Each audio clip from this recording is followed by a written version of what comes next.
standing next to Ermine Amies. Am I pronouncing it correct this way? Sure you are. Okay. From ICSC Europe, based in London, I believe. And perhaps it's possible for you to tell me something about next year's ICSC events and why this is of importance for the Dutch people, the Dutch people involved in shopping center development, shopping center owners, retailers, etc., etc. Thank you, Edwin. Yes, we have a team of 6 of us working for the International Council of Shopping Centres in Europe. And we look after the Dutch market, in fact 40 countries across Europe, including Russia and Turkey and Israel. And we work with the Dutch market because you are such an international business people. So we've been very grateful for the support that ING, Corio and Redevco particularly have given us over the past few years. And that's in a number of ways. ING and Corio have been European partners, and Redevco has often sponsored the conference. We were in Amsterdam a few years ago. But there's also work that maybe not everybody in the industry sees. So, for example, some of the Dutch researchers like Arno Riegroch have been working with a pan-European research group, sharing ideas, sharing information, and ensuring some things like standard definitions for the industry in Europe. And it can't be done without the participation of the Dutch owners, because you have such big investments not only in the Netherlands but also around Europe. So this, for example, was research. A few weeks ago you had your annual research conference in Amsterdam. Mm-hmm. I mean, this year in Amsterdam, other years in some other European city. But that's not the only thing you do.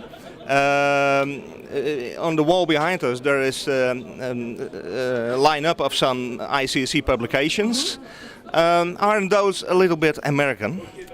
Some of them are global, yes, or American. 3/4 of our membership is in North America, so it reflects that. The most recent European publication we did was the shopping centre lease contract, which summarises across the European countries what the key points of leases are.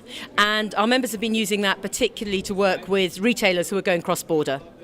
And I think that's been really, really important. We also have a legal group which is currently doing the same thing for planning. So they're looking at 25 countries and going, what are the basic planning controls in this country and how do they operate? Again, to help both developers, investors and retailers understand what are the situation, how do the planning controls work?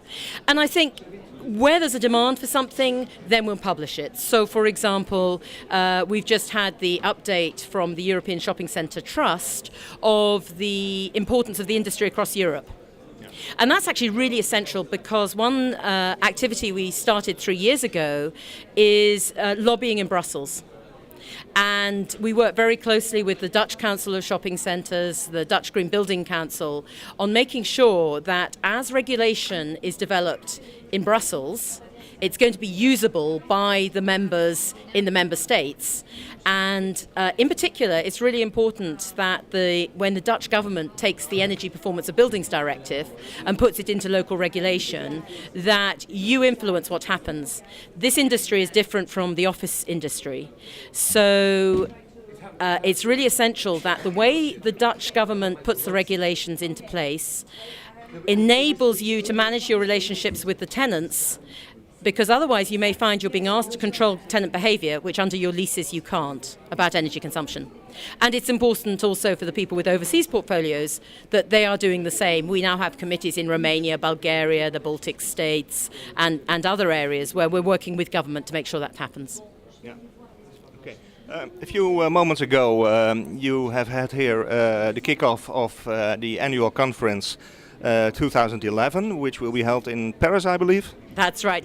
It's fantastic. It's going to be in Paris. We're going to have it in June this year, and we're going to be co-located with the French Council exhibition SIEC. So there's going to be an exhibition opportunity too for members to be there, and then we'll have all the traditional things that ICSC members have grown to know and love: the roundtables, the networking opportunities, high-level speakers. The CEO panel last year, Glenn Aronson, was a real star from Multi. We're going to have another panel of leading CEOs. They're very frank and they share stuff with us in a way that gives us the insight. And so I thoroughly recommend that people look at the program and come and join us in June in Paris. There's actually an event before then, which is particularly important for the retailers, and that's Retail Connections. This is one-to-one meetings all day in London on the 31st of March, and we've already got some fantastic retailers already booked: Deichmann, Abercrombie & Fitch, Body Shop, Debenhams, Beeline. There are a series of retailers who found this is now an essential part of their diary. And what happens is they, before the meeting, book one-to-one meetings, and they literally will work from 8:30 in the morning to 6:30 in the evening. We then have to have a party to de-stress, but eating their lunch as they go, very efficient, saves them a lot of travel. And they're hosted by the developers who have their stands there. Another Dutch company that's going to be there is Atrium. Will be there for the first time this year. So that is going to be very successful, and we welcome the retailers to that. We also this year have started our first retailers group. So this may be quite interesting because they're starting to meet and talk and see what are the issues that concern them about the business. And so we will have meeting for the third time in March, a group of 15, it may grow a bit to 20, major cross-border retailers, talking about the market, talking about the challenges, the difficulties, sharing as much information as they can, maybe sharing ratios, not actual sales turnover, that sort of thing. And that is chaired by another Dutchman, if I may call him that, Scott Abbey from Foot Locker. Okay. Just one final question. This is the second day of MAPIC 2010. What do you think of the general atmosphere over here? What are people thinking now? What are they saying? I think they're very optimistic. I think there's a complete change of atmosphere this year.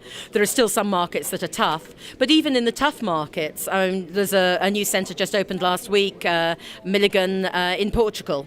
So things are happening, and actually, interestingly, the conversation is moving on to, is there going to be enough space for the retailers? So there's a slowdown of new development. There's a lot of redevelopment going to restart now the money's starting to flow again. But there's a question about, is the balance just beginning to change? And how are the retailers going to get the space units they want, particularly the mid-sized retailers, who are in fact becoming our anchors now because people want to have the high-class fashion there. We were also at our leasing group, the leasing directors meet, and they were talking about the new entrants. I think that's the other interesting thing, where we're now seeing the Americans starting to look back at this market, newcomers like Forever 21 just opened in Hammerson Centre in Birmingham, and that has encouraged the other retailers to think about their offer. So it's sharpened their sales, have increased, not suffered. So maybe competition is actually good for all of us. And others like Gap, who are coming back into the market with a much more aggressive expansion plan.